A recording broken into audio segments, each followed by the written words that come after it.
Foi dia que a luz acabou e eu tive uma das noites mais aterrorizantes da minha vida. Há um bom tempinho atrás, em um dos aniversários da minha avó, todo mundo decidiu se reunir na casa dela, porque o tempo na minha cidade estava horrível. Já fazia uns 3 dias que estava chovendo, um temporal, era raio, era trovão, era relâmpago. Quando anoiteceu e começou a ficar tarde da noite, e chegou a hora de todo mundo ir pra sua casa, a chuva começou a ficar muito mais forte. E aí, a luz acabou. Com isso, ficou muito perigoso a gente sair da casa da minha avó. E todo mundo teve que dormir lá. Eu, meus pais, meus irmãos, meus primos, meus tios. Porém, antes de dormir, a minha avó decidiu contar uma história pra todo mundo que tava ali. Ela adorava contar essas coisas pra gente. Mas a parte ruim é que ela tinha umas histórias muito sinistras. E a história do dia era O Menino do Escuro. Gente, vê se isso é uma história pra contar no dia em que a luz acabou.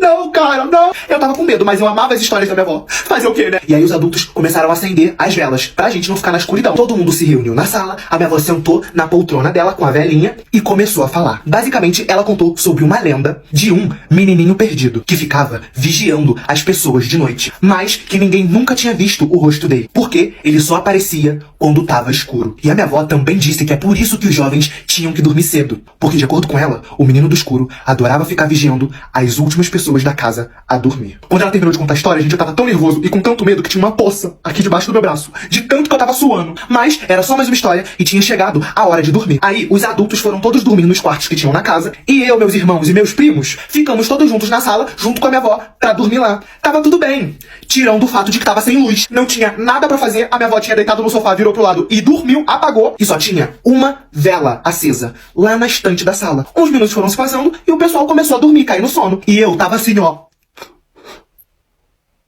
morrendo de medo, imaginando o que ia acontecer quando a vela acabasse. E na casa inteira, a única outra pessoa que ainda tava acordada era a minha prima mais velha, que tava do meu lado. E ela tava lá, amarradona, jogando um joguinho no celular dela que ainda não tinha descarregado. E de repente, eu ouvi um barulho. Parecia que era alguém batendo na madeira, tipo assim, ó. Aí eu olhei assim pra minha prima e falei, prima, tu ouviu? Tu ouviu isso? Aí ela falou pra eu não ligar não, porque devia ser o meu irmão mais velho, porque ele tinha essas brincadeiras boba mesmo. Enquanto ele não perturbava alguém, ele não sossegava. Aí eu olhei pro meu irmão e vi, gente, que ele tava até roncando, tava babando assim, ó. Só que aí, vindo da direção da cozinha, a gente escutou um barulho assim, ó. Tipo como se fosse alguém arrastando uma cadeira. E tava muito claro que não tinha sido meu irmão. Então quem foi? Só que dessa vez, a minha prima também ouviu. E aí eu falei com ela que eu tava com medo por causa da história que a minha avó tinha acabado de contar. Aí a minha prima falou assim, ai primo, deixa de ser bobo. A minha avó sempre conta essas coisas pra gente ficar com medo e dormir cedo. E foi aí que eu não sei se deixaram uma janela aberta ou uma porta aberta, o que aconteceu. Mas chegou um vento lá na sala. E a vela apagou. A gente ouviu uns passos correndo.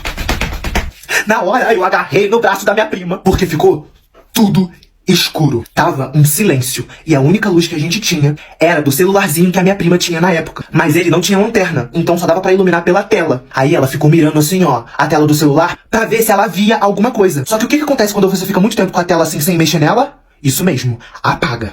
E na primeira vez que o celular dela apagou, na direção do corredor que tinha na casa da minha avó, a gente ouviu um barulho assim, ó.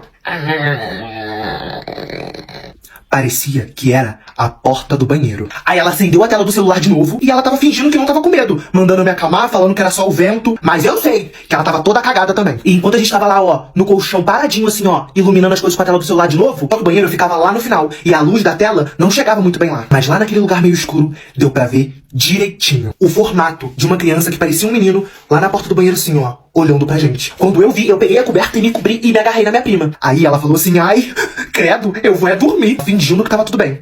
Mas dava pra ouvir o coração dela. Tava muito acelerado. E ela também tava tremendo. Ou seja, ela tava morrendo de medo. Aí ela se encolheu e se cobriu também e botou uma música baixinho pra gente ouvir no celular dela. Pra ver se eu e ela ia conseguir dormir, né? Porque por nada nesse mundo a gente ia olhar na direção do banheiro de novo. Depois de um tempo a música tocando e a gente abraçado assim, com medo, a gente finalmente ficou com sono e dormiu. Será que realmente tinha um menino na porta? Ou era a nossa imaginação? As histórias da minha avó eram verdade ou apenas mexiam com a nossa cabeça? Eu, sinceramente, não sei. Eu só sei que até hoje, sempre que eu me encontro com a minha prima, nós dois relembramos isso que aconteceu. Até hoje, quando ela vai dormir, ela prefere que tenha alguma luz acesa. E eu, sempre que a luz acaba, fico com frio na barriga. Mas e você aí? Já teve medo do escuro? Eu espero que você não comece a ter, depois dessa história.